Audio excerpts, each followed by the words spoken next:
The House of Representatives Committee on National Agency on Food, Drugs Administration and Control (NAFDAC) has asked the agency to suspend the ban imposed on the sale of spirits and alcoholic drinks in sachets and PET bottles pending the outcome of its investigation on the matter. The decision was reached after a stakeholders meeting on the matter at the National Assembly. Tunji Olanipekun filed this report. The first time major stakeholders in the sachet alcohol production and sales sector will be meeting with the House of Representatives Committee on NAFDAC. There has been a face-off between the regulatory body and manufacturers over NAFDAC's ban on the packaging of alcohol in sachet and PET bottles. Here, the manufacturers have come face-to-face with NAFDAC, with both parties stating their cases. NAFDAC Director General Professor Mojisola Adeyeye says the decision to ban the sachet alcohol was reached with the manufacturers. She says the ban was to protect the health and welfare of children, youths, and other vulnerable groups. Her position was also supported by the Minister of State for Health, Tunji Alausa. It was a ministerial directive. It was not unilaterally made by NAFDAC. And the expiration of that 5 years was January 31st, 2024. We are not against production of alcohol. Research was done and it was found out 30% of our children take sachet alcohol casually. NAFDAC is not banning alcohol or alcoholic beverages. What the ban that NAFDAC is enforcing is to ban production of alcohol in sachets less than 200 ml. It was a collaborative decision then. The ban, the Food and Beverage and Tobacco Employer met with the then minister then and agreed on a 5-year phase-out period. As good as their argument sounded, there were fears the ban will result in economic hardship and job loss as manufacturers lament the consequences the ban would have on the nation's already battered economy. We are in the industry. We work daily in the industry. We understand what's at stake. The unions have been on the streets for weeks now. Our plants have been shut down. NAFDAC says it has not banned the production of alcohol. It cannot ban the production of alcohol. With all due respect, Madam DG and Minister, alcohol is produced legally. Government taxes it. There is a value chain. It's a business. And so I find this quite very strange. You cannot ban what is legal. Representatives of the Nigerian Labour Union at the hearing also warns against the fallout of banning the production of sachet alcohol, which he says can lead to factory closure and massive job loss. If you come to the labor movement today, all of us are running hater-skater because of the massive retrenchment that is coming into that industry. As we are talking, almost all the companies in that sector have written to us to come and negotiate redundancy. That is what it is. Now, if we allow this to happen, what it means is that insecurity will be there. The children will tend to say we are protected, will no longer be protected. Banning the product will be counterproductive because you are going to open the floor, you are going to give the market to producers of illicits. Those ones that you cannot in any way control. You can't track, you do not know where they are produced, and they could contain unwholesome substances. So I believe that if we work together, we'll be able to completely eradicate underage access. The House Committee, after more deliberation, advised NAFDAC to suspend the ban imposed on the sale of spirits and alcoholic drinks in the sachet and PET bottles, pending the outcome of its investigation. Lawmakers also advised that measures be put in place to prevent children and youth from having access to alcoholic contents of the sachet and PET bottles. Is this time right time for this ban? We are not against the regulation. NAFDAC have the constitutional power of the regulation in partnership with the manufacturers. We have said what we have said. We are going back to sit and see how we can round up everything. For now, this is where we are. Hold on. We'll come back to talk to them. That is what we have to do now. It seems to be a case of the health of the nation versus the wealth of the nation. For now, the manufacturers of the sachet alcohol drinks can keep their business running according to the lawmakers, but for how long this will last, no one can really say.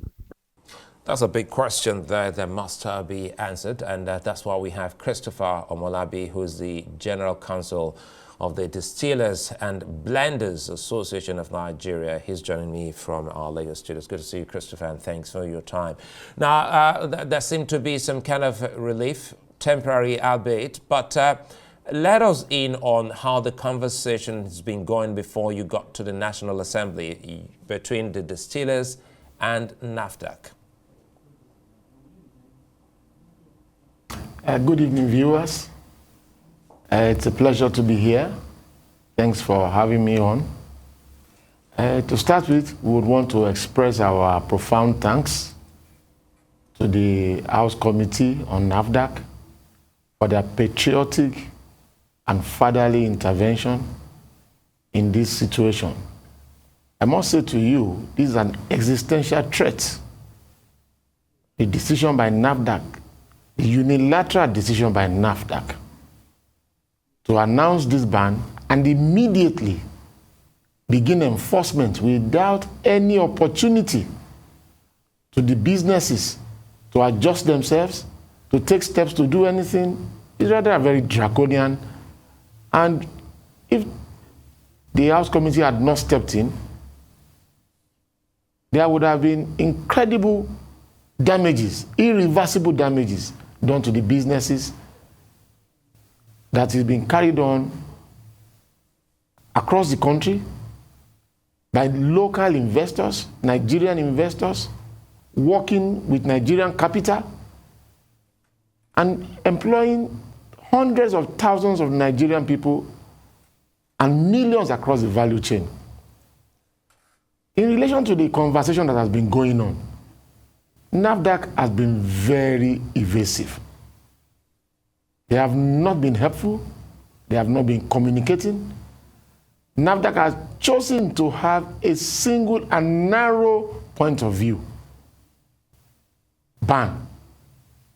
And we believe this is certainly not the way to go at any point in time, more so at this critical point in time when the country is reeling from difficult economic developments.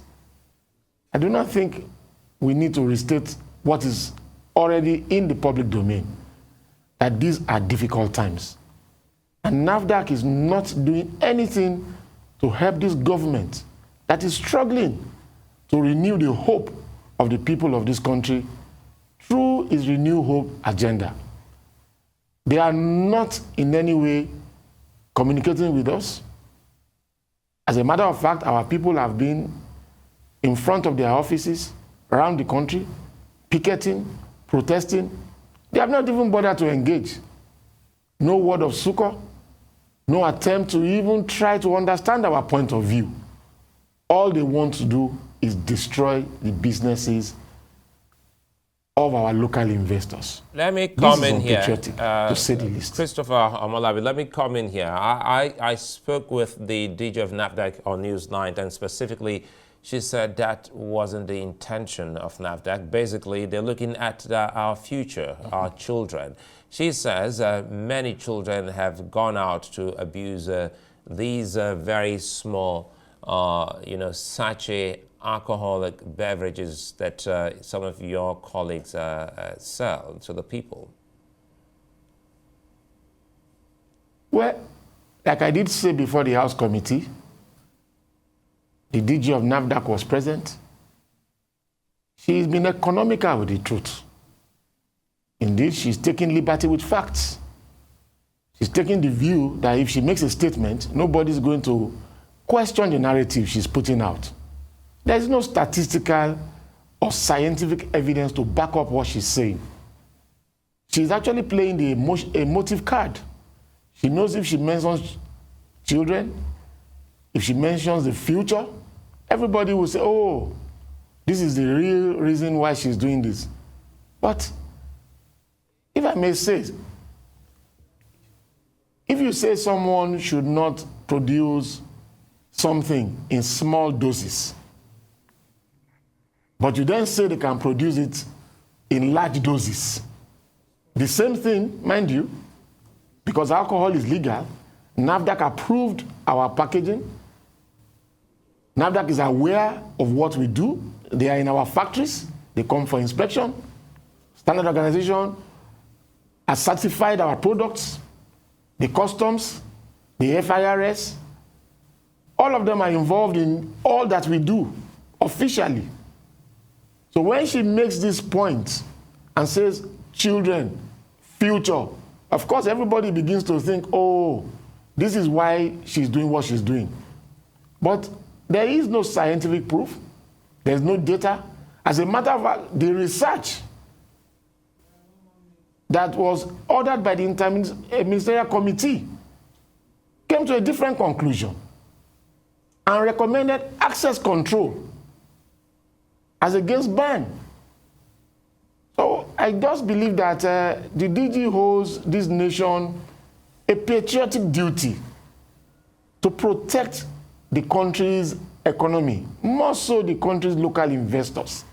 Our president cannot be going around the world looking for investments from foreigners, while at the same time killing local investors, destroying local investments. Well, anyway, I think it doesn't make any sense. Well, certainly points made here, and we're hoping to see how this will unfold. I'd like to thank you for your time. Christopher Omolabi, many thanks for speaking with us here on News 9.